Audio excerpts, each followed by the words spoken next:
semuanya, perkenalkan kami dari kelompok 1 akan membahas materi tentang Pasar Oligopoli. Perkenalkan, nama saya Raffi Khairishid Jubahri. Nama saya Hanatul Zahra. Nama saya Laurika Dia Aljani. Nama saya Mutiara Ramadan. Nama saya Adi Ismayanti. Nama saya Susilawati. Nama saya Adiana Triana Rizky. Nama saya Dwi Fitriani. Dan aku Nida Irsyada Fajar. Kemarin matkul ekonomi kita belajar apa ya? Itu belajar tentang pasar. Oh iya, kalian udah pada ngerti belum? Aduh, masih kurang paham lagi. Tanya siapa ya? Kalau kita tanya Kopi gimana? Soalnya dia kayak kami gitu. Oh iya boleh. Ya udah, yuk kita yuk. Ya, ayam geprek enak nggak sih? Ini kita lagi bingung tentang berbagai macam pasar. Boleh tolong jelasin nggak apa aja sih itu? faktor-faktornya kayak sebutannya gitu. Iya benar. Jadi pasar itu ada pasar monopoli, pasar oligopolistik, pasar persaingan sempurna, dan pasar monopolistik. Pengertian pasar oligopoli. Pasar oligopoli disebut juga sebagai pasar persaingan tidak langsung. Kenapa disebut demikian? Kenapa tuh? Karena di dalam pasar tersebut jumlah produsen dan pedagang tidak sebanding dengan jumlah pembeli atau konsumen.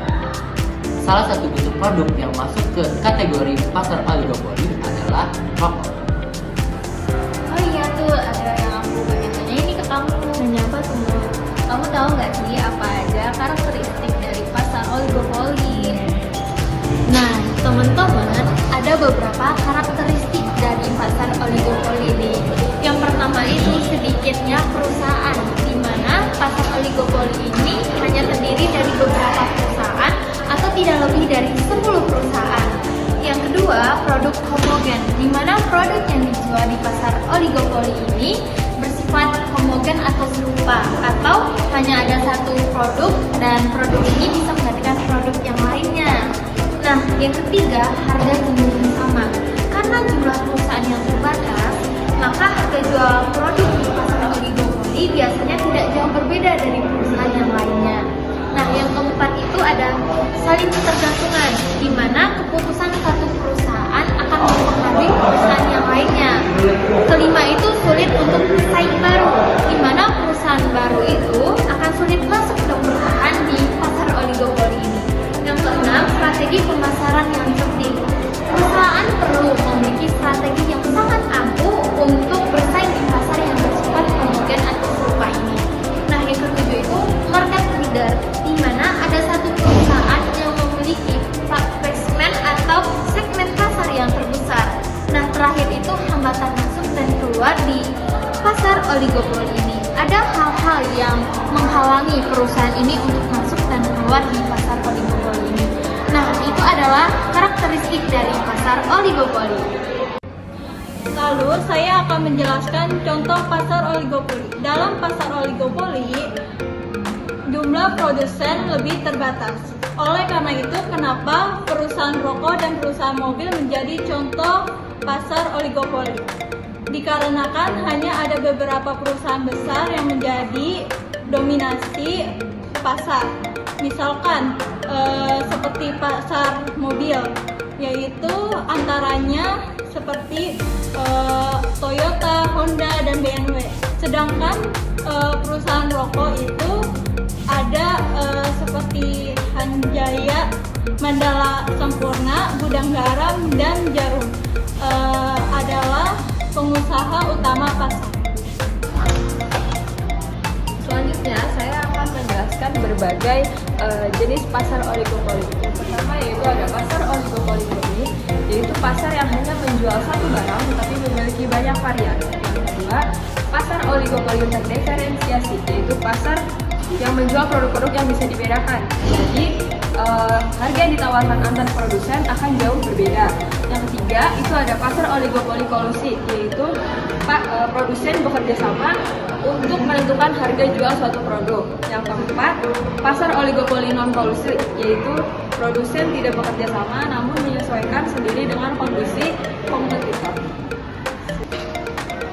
Selanjutnya, kami berdua akan menjelaskan tentang kelebihan dan kekurangan pasar oligopoli. Yang pertama ada kelebihan dari pasar oligopoli. Dengan adanya penerapan teknologi baru, produsen mampu melakukan penelitian dan pengembangan produk.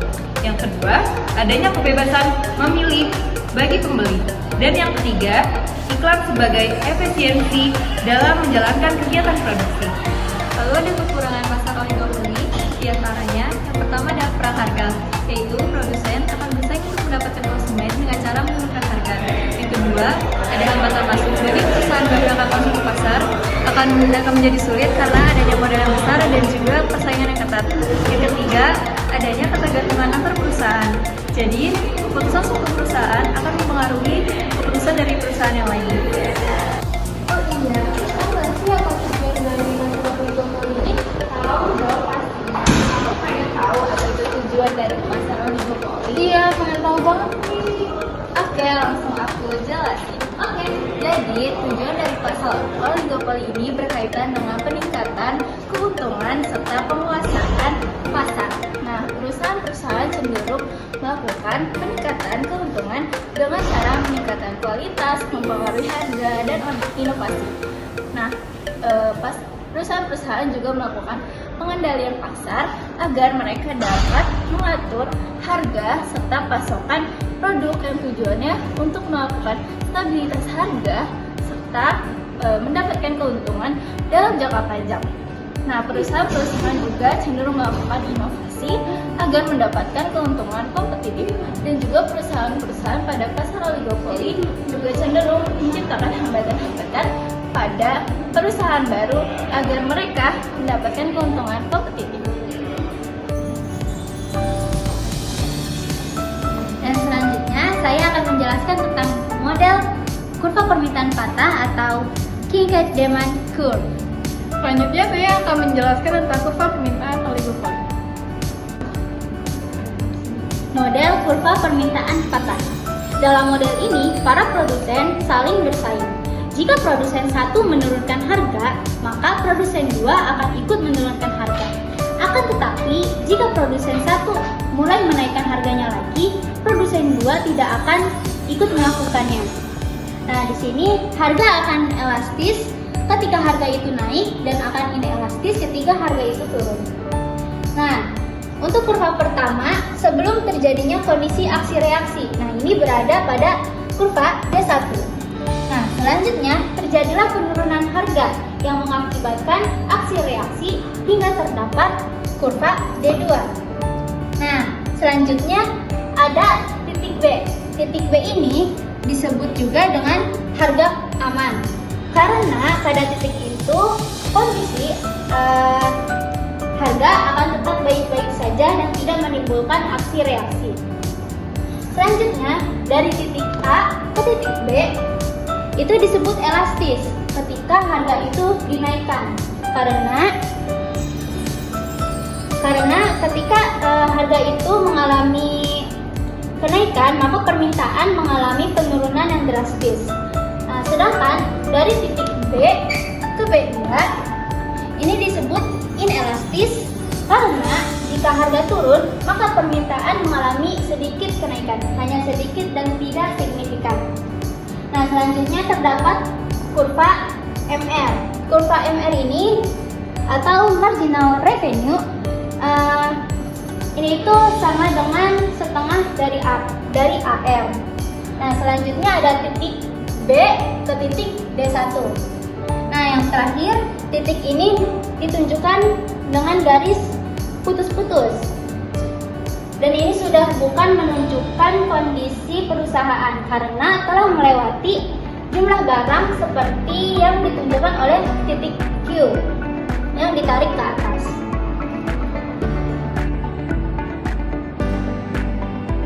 Sini ada kurva permintaan oligopoli.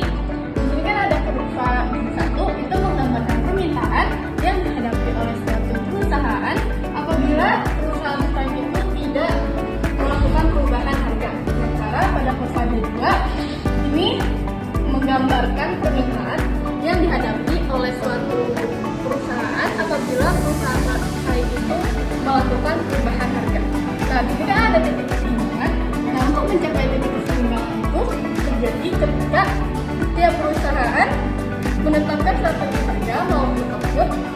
dia memaksimalkan keuntungannya dengan mempertimbangkan strategi persaingan. Jadi, kesimpulan dari materi kami yaitu pasar oligopoli adalah pasar oligopoli dapat membawa dampak positif seperti inovasi yang lebih tinggi dan efisiensi dalam produksi. Namun juga berpotensi menimbulkan masalah seperti harga yang tinggi dan pemotongan pilihan bagi konsumen. Keberadaan regulasi pemerintahan seringkali diperlukan untuk memastikan pasar tetap berfungsi secara adil. Sekian dari kelompok 1, kurang lebihnya mohon maaf. Semoga video kali ini bermanfaat ya. Wassalamualaikum warahmatullahi wabarakatuh.